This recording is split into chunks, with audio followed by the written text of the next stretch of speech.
over there. François Picard, and yes, I'm at home. I'm self-quarantining. More on that in a minute. I want to say hello at this point to Christopher Dickey, if I can get my head around this software. Here he is. Christopher is going to be on in one. Hey, Christopher, how are you? I'm good. I'm good. Also, pretty much self-quarantined. Pretty much self-quarantined. How's it? This is only week one. How's it going so far? Well, basically, what we see out on the streets, and I spent most of this morning, in fact, running a family errand that took me all the way across the center of Paris. And what we see is that the streets are empty-ish. They're not completely empty.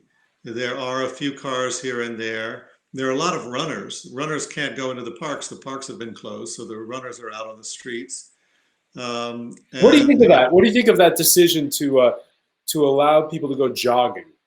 I think it's good to allow them to go jogging. I would have let them do it in the parks rather than out on the streets, because among other things, if you're running an errand, if you're going to the grocery and joggers are coming at you on the sidewalk, it's a little hard to avoid them. I mean, it's probably not a great social distancing phenomenon. Yeah, of course, then there's the issue of how do you police the parks, what with other people who might be tempted to go in there. I know in some neighborhoods, young people are still gathering. It's been a bit of an issue. On that front, we can listen, if you will, to the Interior Minister. This is what he had to say on Breakfast Radio. Since Wednesday morning, there have been 70,000 spot checks across France, with 4,095 fines handed out up until late Wednesday, and they continued throughout the evening. But what I want to say is that there are people who think they're modern heroes by breaking the rules, but they're actually imbeciles.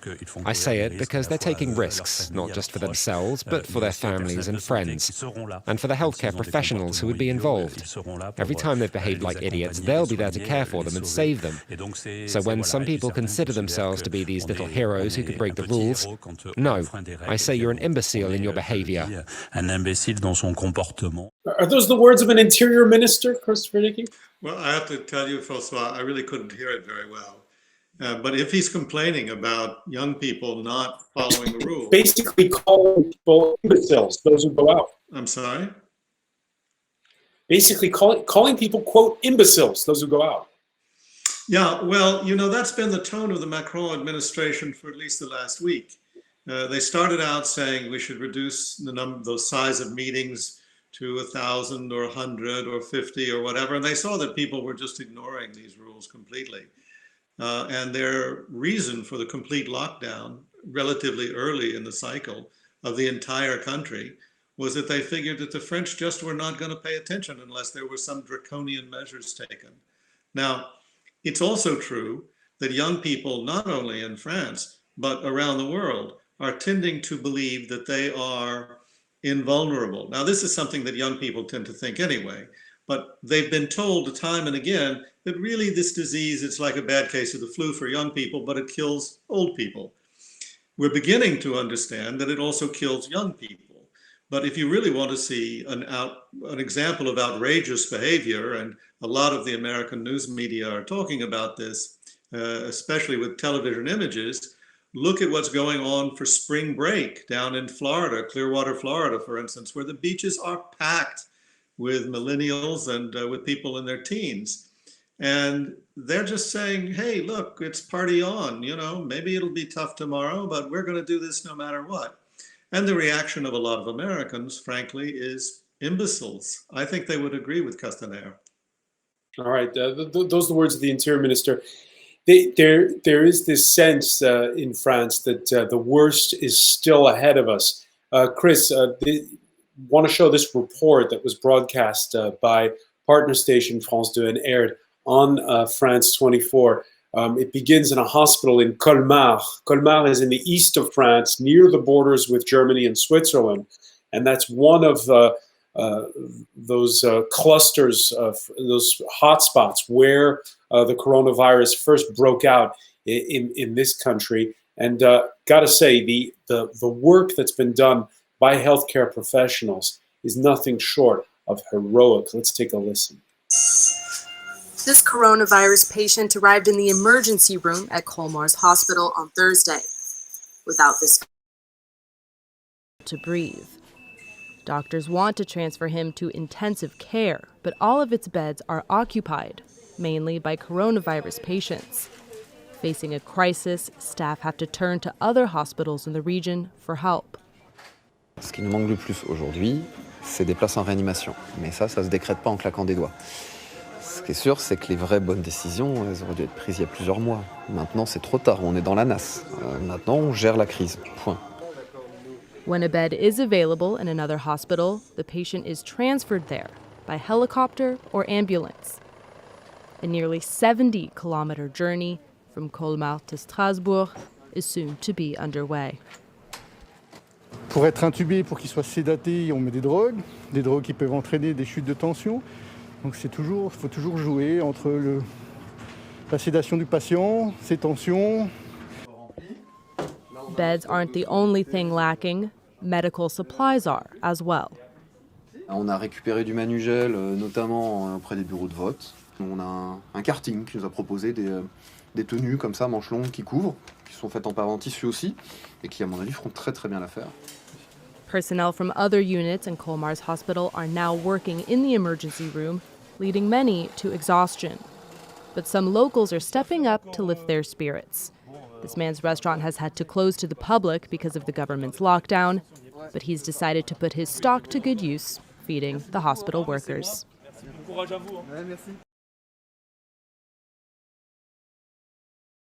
All right, so there you see it, and one of the interesting points in that report is Christopher Dickey, that you see the man saying how they're using the hand sanitizer gel that was used for the first round of municipal elections last Sunday.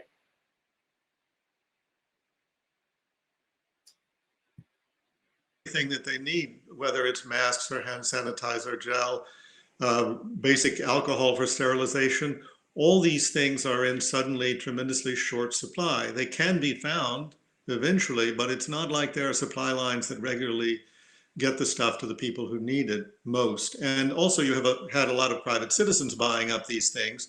Private citizens who, particularly when it comes to things like the face masks, really don't need them. There were a lot of people wearing face masks out on the street today. I don't really know where they got them.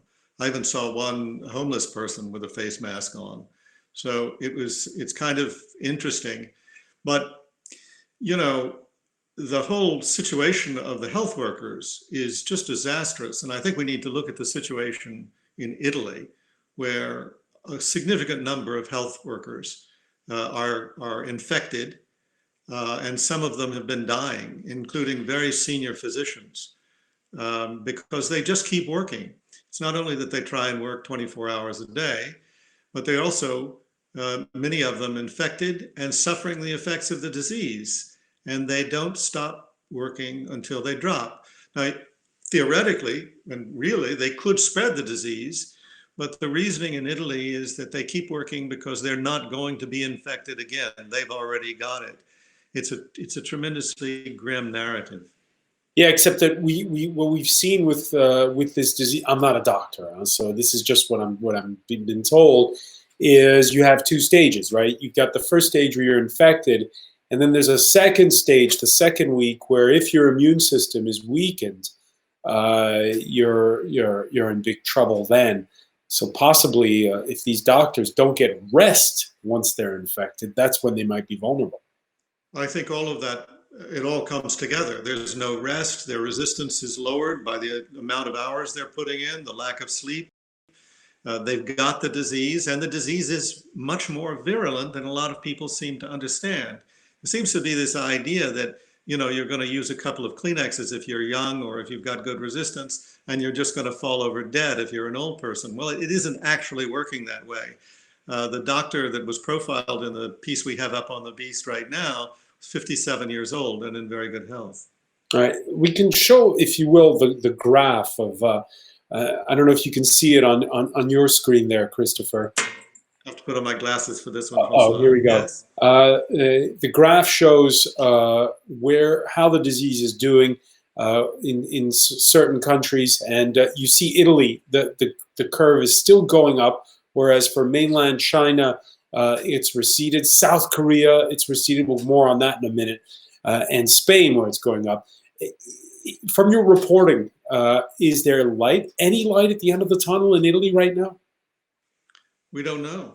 We don't know. We've seen it go up. We know that Italy was a little bit late in reacting, but also I think these graphs are slightly misleading.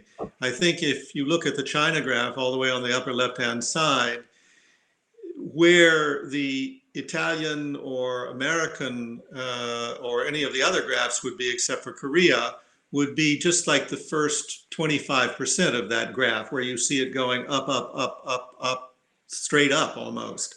And then you had the massive lockdown, I think whatever it was, 60, 70 million people locked down in China. And then it starts to go down again. We see in Korea that it did go down fairly dramatically after spiking. And they seem to have followed not only best practices, but very effective practices. But even Korea, and as you say, we'll get to that in a minute, even they have seen an uptick recently. When it comes to France and the United States and the other countries on the graph, we're all in relatively early stages of this. Right. Let me. I think I can show that. Let me see if I. Hold on. I'm playing producer here. Bear with me. Up. So there's a second one where you can see this is as the number of deaths in Italy and Spain rising more rapidly. This is courtesy of the Financial Times. That is, if the numbers were starting at zero, for, at where you were when at the same stage, basically, is what they're looking at, and there you see that. But wait, hold on, I can show you one that's perhaps even more. I could show you one that's more that's even more clear. Here we go. Yeah. So what are we looking at there, François? All right, let me explain what this is. Hold on, I need to call it up. You can see.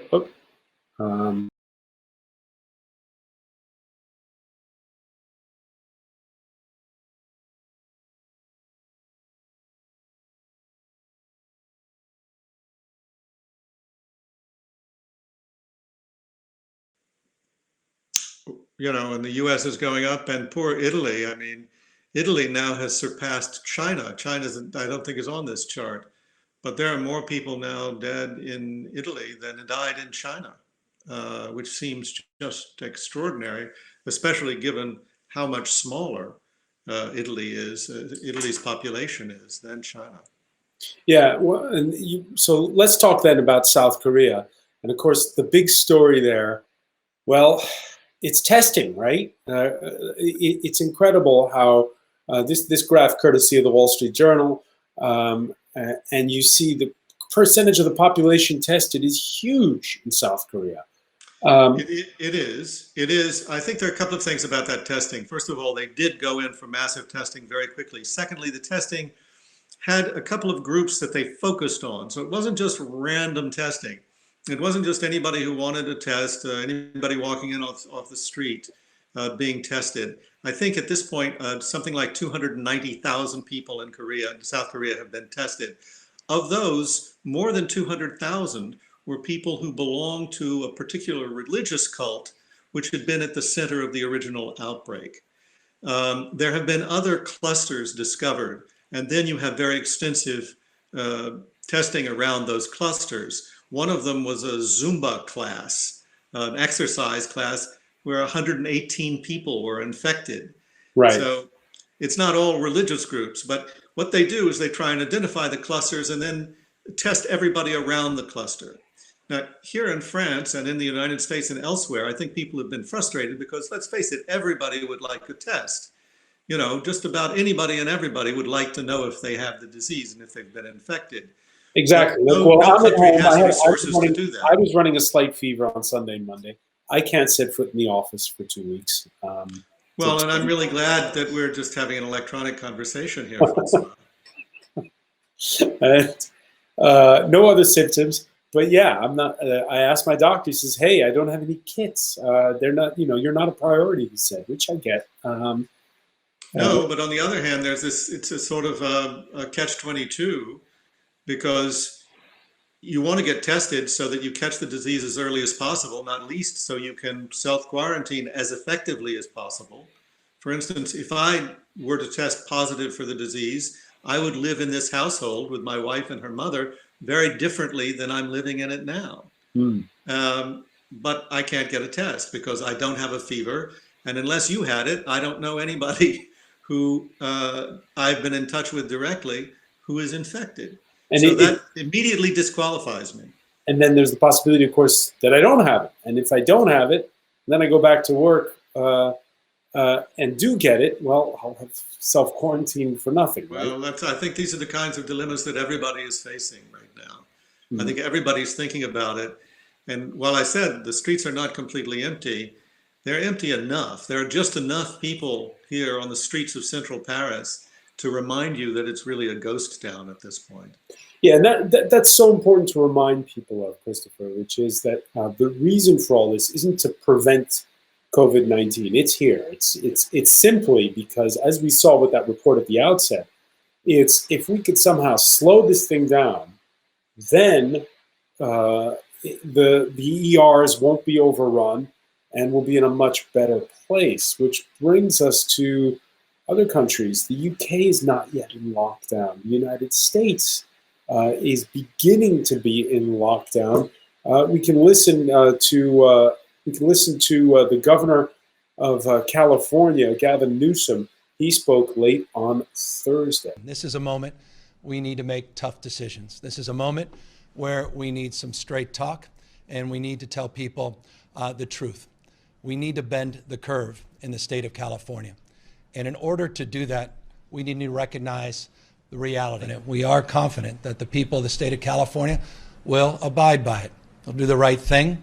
They'll meet this moment. They'll step up, as they have over the course of the last number of weeks, to protect themselves, to protect their families, and to protect the broader community in this great state in the world that we reside in. Yeah, so California under lockdown, Christopher. Shouldn't it be the whole of the United States? No, first of all, I don't think you could do it. The United States is a very big, sprawling country. Secondly, I think the question of trying to contain clusters remains the most effective way that I've seen looking at the examples from all these different countries. The most important thing, and finally it's been done in the United States, was just to admit there was a problem. As you know, for quite a while, we had a president of the United States who was trying to pretend it was really no big deal. Now he's got religion, as it were, and he's trying to do something. But locking down the entire United States, I think, is not terribly practical. On the other hand, lots of factories, the big automobile factories, are closing down. A lot will close down.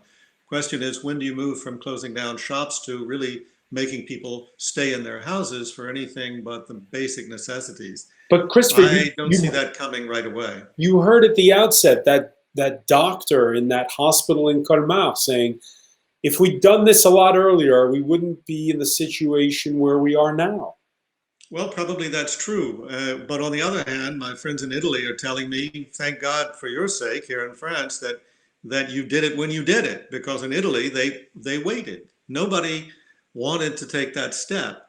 Then they tried to isolate Codogno, these few little towns in northern Italy. And those towns actually seem to be recovering.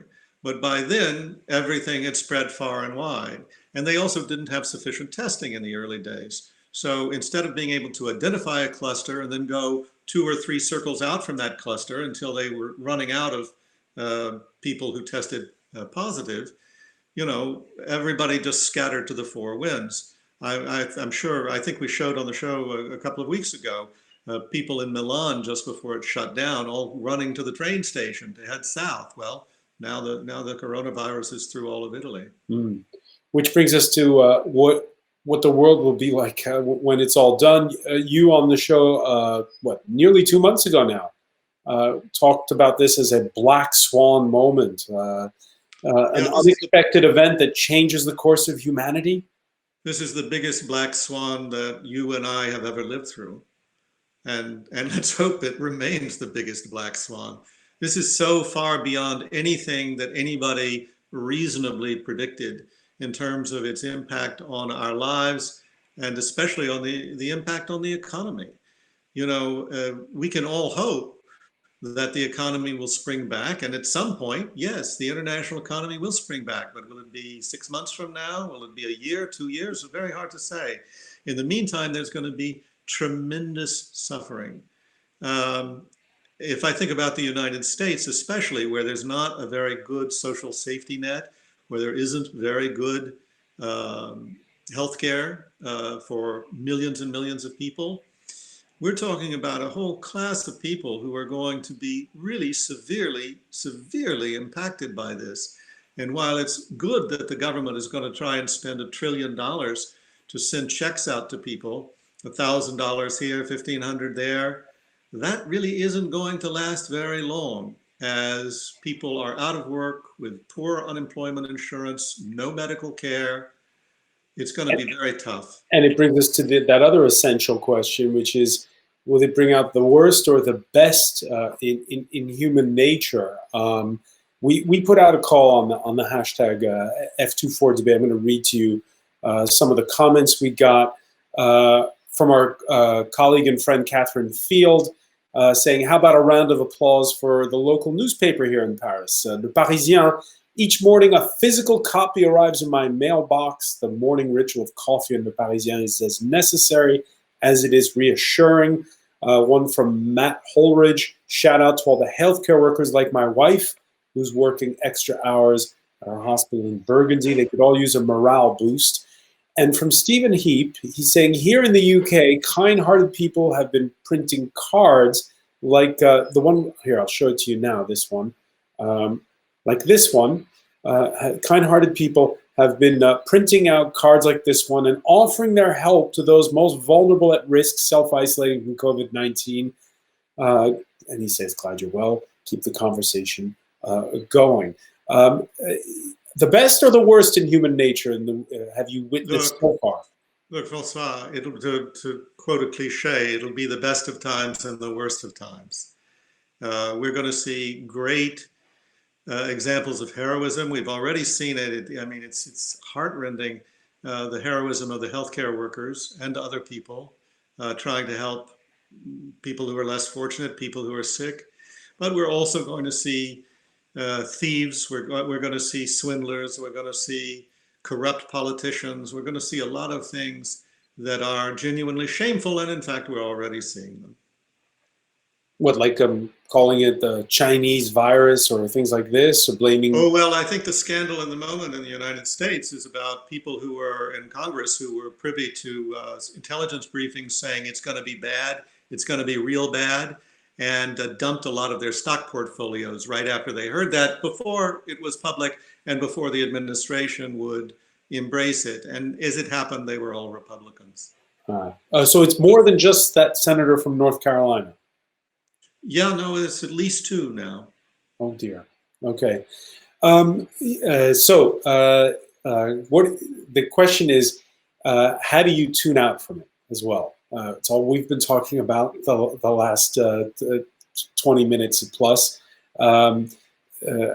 People I know have been buying The Plague by Albert Camus, have been going for more introspection. Journal of the Plague Year by Defoe. There's a lot of plague literature if you look around. I was just reading a letter from F. Scott Fitzgerald to a friend about a priest who was F. Scott Fitzgerald, the great American novelist mentor. And when Fitzgerald was still in the army mustering out after World War I, that priest died of the Spanish flu, suddenly of the Spanish flu in January 1920. So maybe 1919, in fact. So it's heartbreaking. We will all know somebody, or know somebody who knows somebody who gets very sick, and probably will know people who die. Yeah, and that's going to be very tough. And there was an excellent opinion piece by the British philosopher Alan Botton talking about Camus' The Plague. It was published in the New York Times, where he said what Camus surmised in that novel is that, well, life is absurd, but that's not a bad thing. That's a good thing. It means that we're all here temporarily, and you can get redemption through that and come together. There is the sense that some people are thinking about coming together. And it's just one last question, Christopher. This is a very strange isolation, is it not? My phone rings off the hook. I'm not physically seeing anyone, but I'm always in touch with everybody. And it's strange, isolation in the digital age. Well, it isn't the same isolation that any other generation of humankind has lived through before. Certainly, it's not the isolation of the 17th century plague or the medieval Black Plague, or even the Spanish flu of 100 years ago. It's, in some ways, it's put the social back in social media. Most of us communicated through email and texting, and occasionally would Skype with the grandchildren. Now, I find myself Skyping, FaceTiming, WhatsApping, whatever, with people all over the world. And it is a marvelous means of communication. But at the end of the day, having an aperitivo over Zoom or WhatsApp is not the same as going to your local cafe and doing it. Not the same at all. So it is great that Le Parisien is still delivering those paper copies of the newspaper. If you disinfect them. Disinfect them. What's the article that we should all be reading on the Daily Beast for the next 24 hours? Well, I think we have a very good article now that's looking at part of the picture, particularly in the United States, of what comes next, what comes after, by Olivia Messer. I'm working on a piece about armchair traveling. You were saying, what do you read? How do you get away from this? We're going to be doing a series of pieces about books you can read that'll take you to another time, another place, another kind of experience. So you're not just reading the Journal of the Plague Year. You're not just reading La Peste or the Plague by Camus. You're reading about other times, other places, and great experiences. So it's a wonderful armchair traveling is not the worst way to travel in the world. All right, and reduces your carbon footprint. Christopher Dickey, many thanks. We'll be in touch through all platforms. Thanks so much for joining us. Hey, stay well. All right, will do. Take care. And there's more, by the way.